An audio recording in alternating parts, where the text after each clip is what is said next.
Mari kita sama-sama tundukkan hati kita.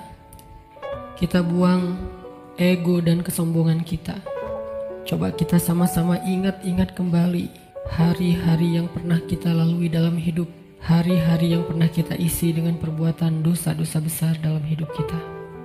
Karena sungguh tak ada satupun manusia yang tidak pernah berbuat dosa. Semua kita adalah para pendosa. Semua kita adalah kotor. Semua kita adalah hina di hadapan Allah. Semua kita penuh dengan aib. Bahkan aib kita ada di sekujur tubuh kita. Sesungguhnya aib kita ada dari ujung rambut sampai ke ujung kaki kita. Semuanya ada bekas-bekas dosa di masa lalu yang kita kerjakan. Tidak mungkin ada orang yang tidak punya dosa di antara kita, sehingga dia merasa tidak perlu mengingat-ingat atau memuhasabahi dirinya. Tidak mungkin ada orang di antara kita yang suci sesuci Rasulullah SAW. Bahkan banyak dari kita yang bahkan sampai hari ini mungkin baru saja melakukan dosa besar kepada Allah. Atau mungkin kita tidak melakukan dosa besar tetapi kita meninggalkan perintah Allah yang wajib, dan itu sama dengan dosa besar. Maka teman-teman sekalian, mari sejenak kita renungkan perjalanan hidup kita. Sudah berapa tahun kita pergi dari Allah Subhanahu wa Ta'ala? Coba kita renungkan, sudah berapa tahun kita meninggalkan agama Allah Subhanahu wa Ta'ala? Sudah seberapa tahun kita menjauh dari Allah Subhanahu wa Ta'ala? Sudah berapa tahun kita mengabaikan perintah dan larangan Allah Subhanahu wa Ta'ala? Sudah berapa tahun kita mengabaikan panggilan-panggilan azan untuk menghadap Allah Subhanahu wa Ta'ala? Sudah berapa tahun kita hidup hanya dengan pilihan kita sendiri, seolah-olah kita lebih tahu yang baik dan buruk daripada Allah Subhanahu wa Ta'ala? Sudah berapa tahun kita menjadikan Allah tidak lagi penting dalam hidup kita? Coba renungkan perjalanan hidup kita. Apa yang telah menjadikan hidup kita berantakan selama ini? Hal apa yang telah menjadikan hati kita keras sehingga malas melaksanakan sholat? Hal apa yang telah menjadikan rezeki kita sulit dan bahkan menumpuk hutang selama ini? Hal apa yang telah merusak akhlak kita sehingga kita menjadi pemarah selama ini? Hal apa yang telah menjadikan hubungan kita dengan kedua orang tua kita menjadi renggang selama ini? Tidak ada hal lain teman-teman selain dosa. Dosa satu-satunya penyebab hati kita menjadi keras. Dosa satu-satunya yang menjadikan rezeki kita sulit. Kalaupun kita mendapatkan harta, tetapi kita tidak mendapatkan bahagia. Kalaupun kita mendapatkan penghasilan yang besar, tetapi kita tidak mendapatkan keberkahan. Tidak ada yang bisa menjadikan hidup kita berantakan seperti dosa. Dosa yang telah menjadikan kita hubungan dengan orang tua menjadi renggang. Dosa yang telah merusak hubungan keluarga kita. Dosa yang telah menjauhkan kita dari orang-orang solih. Dosa yang telah membuat kita larut dalam kesia-siaan hidup. Tidakkah kita sadar kalau kita adalah pendosa? Apakah kita merasa tidak punya dosa? Sungguh orang yang sedikit dosanya pasti mudah bagi dia untuk bisa menangis ketika sholat. Apakah kita mudah menangis ketika sholat? Sungguh orang yang sedikit dosanya tidak akan pernah bosan membaca dan mendengar Al-Quran dibacakan. Bagaimana dengan kita? Berapa juz bacaan kita dalam sehari? Tidak mungkin hubungan kita dengan Al-Quran menjadi renggang kecuali penyebabnya karena dosa. Cukuplah itu sebagai bukti teman-teman kalau kita adalah pendosa. Tidakkah kita merasa diri kita banyak dosa? Apakah hati kita bergetar ketika nama Allah disebutkan? Itu adalah bukti kalau kita banyak dosa yang menyebabkan hati kita membatu dan mengeras. Tidakkah kita sadar kita banyak dosa? Bahwa kita belum mampu benar-benar berbakti dan membalas semua jasa-jasa kedua orang tua kita. Tidak mungkin hubungan kita dengan orang tua menjadi buruk kecuali penyebabnya karena dosa.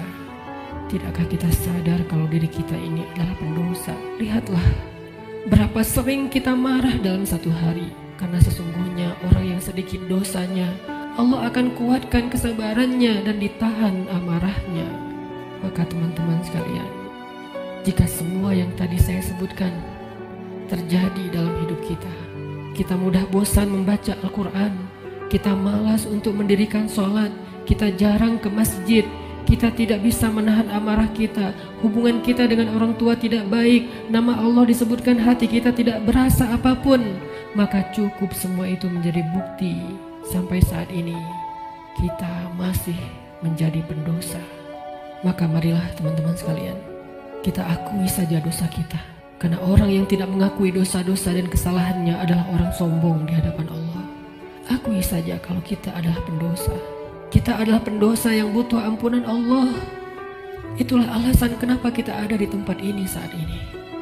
Kita adalah pendosa yang butuh kasih sayang dan perhatian dari Allah. Kita adalah pendosa yang mencoba untuk pulang kembali kepada Allah setelah sekian lama pergi dari Allah. Kita adalah pendosa yang takut jika suatu saat harus kembali kepada Allah dan kita masih memikul dosa-dosa kita di punggung kita, sehingga kita mengetuk pintu rahmat Allah. Ya Rahim, bukakanlah pintu rahmat dan kasih sayangmu untuk kami. Kita mengetuk pintu ampunan Allah. Ya Ghaffar, bukakanlah pintu ampunan untuk kami para pendosa. Kami tidak sanggup pulang bertemu dengan Engkau dengan memikul dosa-dosa. Jangan biarkan lidah kami menjadi keluh di akhir hayat kami, sehingga kami tidak mampu mengatakan La ilaha illallah, tertahan oleh dosa-dosa. Jangan biarkan kubur kami menjadi sempit, meremukkan tulang belulang kami, gelap gulita, dan tidak ada penolong, tersiksa karena dosa-dosa. Jangan biarkan kami berjalan tanpa alas kaki di padang mahsyar yang panas, seorang diri tertatih beribu-ribu tahun lamanya dan tidak tahu arah kemana, karena kami harus memikul dosa-dosa. Jangan biarkan ya Allah Rasulullah SAW tidak menoleh ke arah kami di padang mahsyar karena terhalang oleh dosa-dosa. Jangan biarkan ya Allah ketika Rasulullah SAW menyambut umatnya di padang mahsyar, memberikan mereka minuman dari telaga Kausar, tersenyum ke wajah-wajah mereka, bersalaman dengan mereka, memeluk mereka dengan penuh perhatian, dan kami terhalang dari semua kebaikan itu karena dosa-dosa. Kami tidak sanggup ya Allah. Seandainya kami bertemu dengan Nabi di padang mahsyar, kami mencoba untuk tersenyum kepada beliau, sedangkan beliau memalingkan pandangannya dari kami, karena beliau tidak mengenal kami, karena wajah kami tertutup dengan dosa-dosa. Jangan biarkan ya Allah kami berjalan melintasi siratmu yang panjang, yang membentang di antara lembah-lembah neraka jahanam, sedangkan kami akan tergelincir karena berat dengan dosa-dosa. Jangan biarkan ya Allah asap, percikan, bahkan api neraka menyakiti ruas-ruas kulit kami, dan kami tidak akan tahan terhadap siksaannya ya Allah. Karena sungguh tidak ada balasan dari dosa kecuali azab darimu ya Allah. Jangan biarkan ya Allah di akhirat kelak ketika teman-teman kami, saudara kami, pasangan kami, keluarga kami, orang-orang yang kami kenal bersuka cita di dalam surgamu, mendapatkan puncaknya nikmat surga, memandang wajahmu, sedangkan kami terhalang dari semua itu oleh dosa-dosa ya Allah. Jangan biarkan lidah kami menjadi keluh dan tidak mampu menjawab pertanyaan-pertanyaanmu ketika Engkau menghisap kami. Engkau bertanya tentang dosa kami satu persatu. Bagaimana kami akan menjawabnya di hadapanmu ya Allah? Jika Engkau bertanya satu demi satu dosa-dosa yang pernah kami kerjakan, yang kami pikir Engkau tidak tahu karena kami melakukannya diam-diam, padahal tidak ada yang tersembunyi dari pandanganmu. Engkau maha mengetahui lagi maha menyaksikan. Bagaimana Kami akan menahan rasa malu di hadapan-Mu seandainya Engkau bertanya tentang aib dan rahasia-rahasia dosa yang kami sembunyikan, ya Allah. Kami tidak akan mampu, ya Allah. Maka ampunkanlah dosa kami, ya Allah.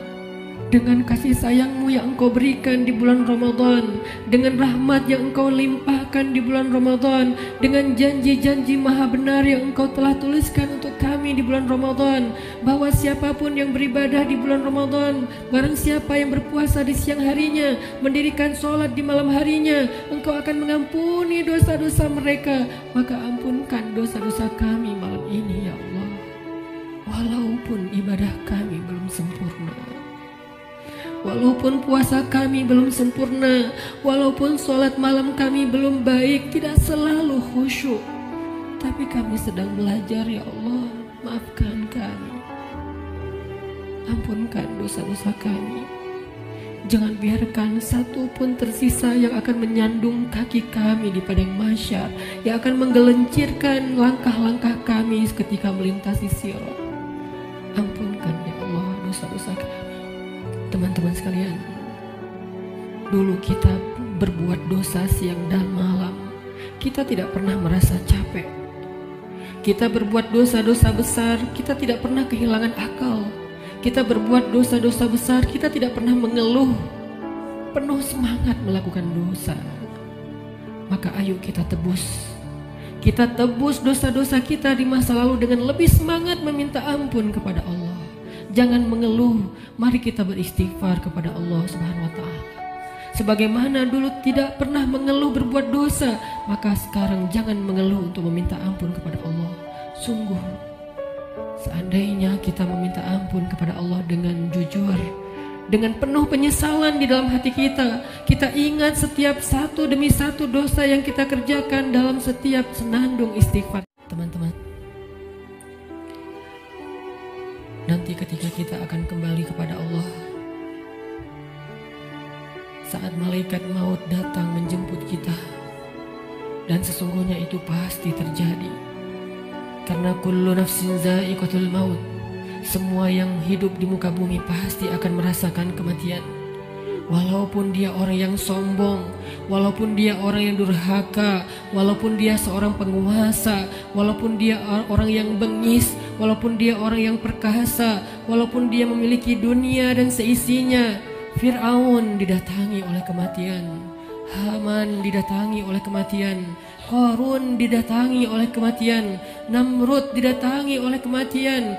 Orang-orang dari suku Aus dan orang-orang dari suku-suku yang terdahulu, Ad dan Tsamud, didatangi oleh kematian. Seberapapun mereka sombong dan congkak di muka bumi, atau bahkan seberapapun mereka soleh, seberapapun mereka taat kepada Allah, seberapapun mereka bertakwa dan beriman, mereka pun akan merasakan kematian. Rasulullah SAW, manusia paling sempurna, kekasih Allah. Allah mencintainya dan menjadikan namanya bersandingan dengan nama Allah, pun merasakan kematian. Nabi Ibrahim merasakan kematian. Para anbiya dan solehin semua merasakan kematian. Bagaimana mungkin kita tidak, teman-teman? Orang-orang sebelum kita yang solih, yang durhaka, semuanya merasakan kematian. Bagaimana mungkin kita tidak? Semua kita pasti akan mendapatkan giliran. Hari ini, tahun ini, atau beberapa tahun lagi.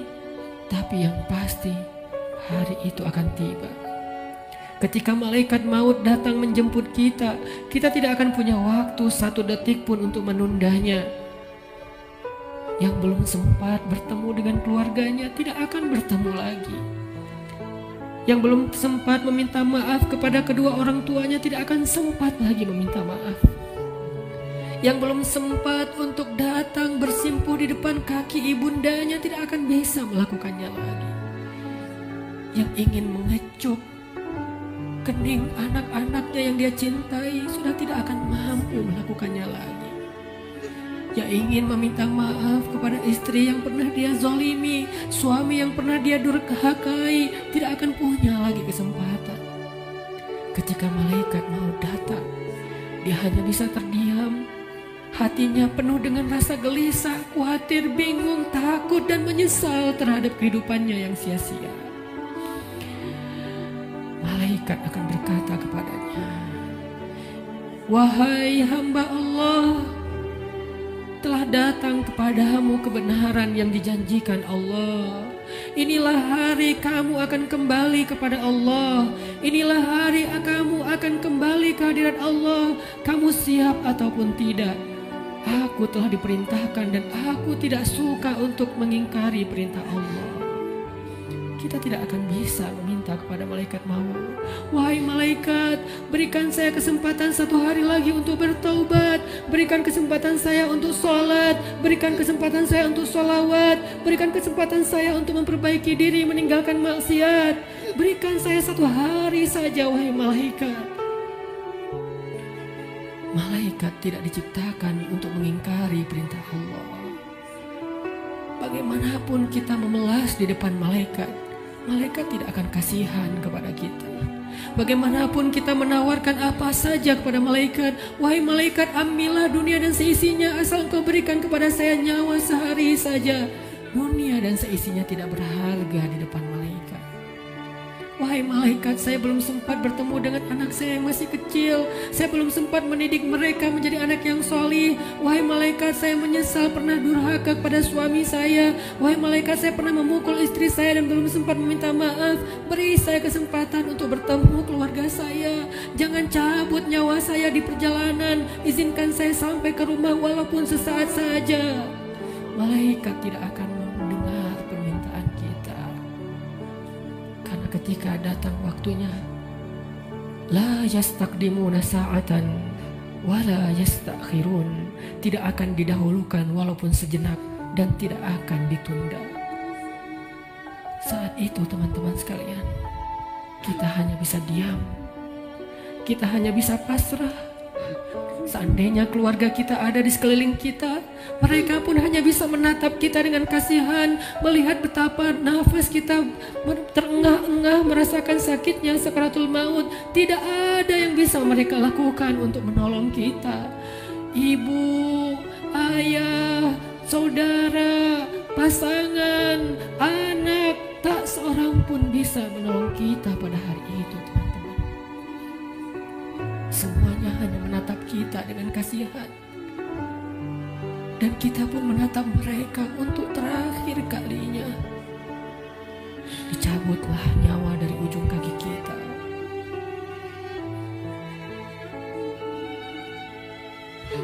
Dicabutlah nyawa sampai ke lutut kita. Rasa dingin menjalar dari ujung jari kita sampai ke lutut, disertai rasa sakit yang tidak bisa dibayangkan. Lalu menyesak sampai ke dada kita, seolah-olah kita berada di sebuah lubang yang sangat kecil, yang bahkan lebih kecil daripada lubang jarum, sehingga kita tidak punya ruang untuk bernafas. Tiba-tiba kita menjadi tersesak. Semua mata memandang kita hanya dengan kasih sayang, tapi tidak mampu menolong kita. Tiba-tiba kita tidak bisa bersuara. Tiba-tiba merasa haus, seolah-olah seandainya air lautan diberikan untuk kita, kita minum sampai habis, bahkan tidak bisa mengobati rasa haus yang luar biasa. Saat itulah kita akan bisa melihat semua dosa yang pernah kita kerjakan dalam hidup kita. Terlintas semua perbuatan-perbuatan maksiat yang pernah kita kerjakan diam-diam atau sembunyi-sembunyi. Semuanya tampil di depan mata kita, seolah-olah semuanya menjadi ancaman bagi kita. "Ya Allah, saya ingin bertaubat." Tetapi kata malaikat, "Sudah terlambat. Tidak ada lagi kesempatan bagi kamu untuk bertaubat." Dicabutlah nyawa sampai ke ujung ubun-ubun kita. Inna lillahi wa inna ilaihi raji'un. Semuanya menjadi gelap. Kita sudah meninggalkan dunia. Sekarang perjalanannya perjalanan abadi, dan kita sendiri. Sudah tidak ada siapapun yang bisa mendampingi, tidak seorang pun yang bisa menolong kita. Tangisan anak-anak kita, keluarga kita sama sekali tidak bisa menolong kita. Sekarang kita sendiri melakukan perjalanan yang sangat panjang, dalam ketakutan, dalam kebingungan, dalam rasa yang tidak jelas karena dosa-dosa yang teramat banyak. Satu-satunya penolong kita pada saat itu hanyalah amal soleh kita. Satu-satunya penolong kita saat itu hanyalah zikir-zikir yang kita bacakan. Yang dulu ketika di dunia kita bermalas-malasan, kita tidak membasahi lisan kita dengan nama Allah, tetapi dia selalu basah dengan nama-nama makhluk, basah dengan angka-angka dunia, tapi dia tidak pernah basah dari nama-nama Allah. Padahal kelak hanya dia yang bisa menolong kita. Marilah terakhir kalinya sebelum kita sholat witir, kita basahi lisan kita dengan zikir la ilaha illallah bersama-sama. Zikir yang pasti akan nanti menolong kita di padang mahsyar, yang pasti akan menolong kita di akhirat.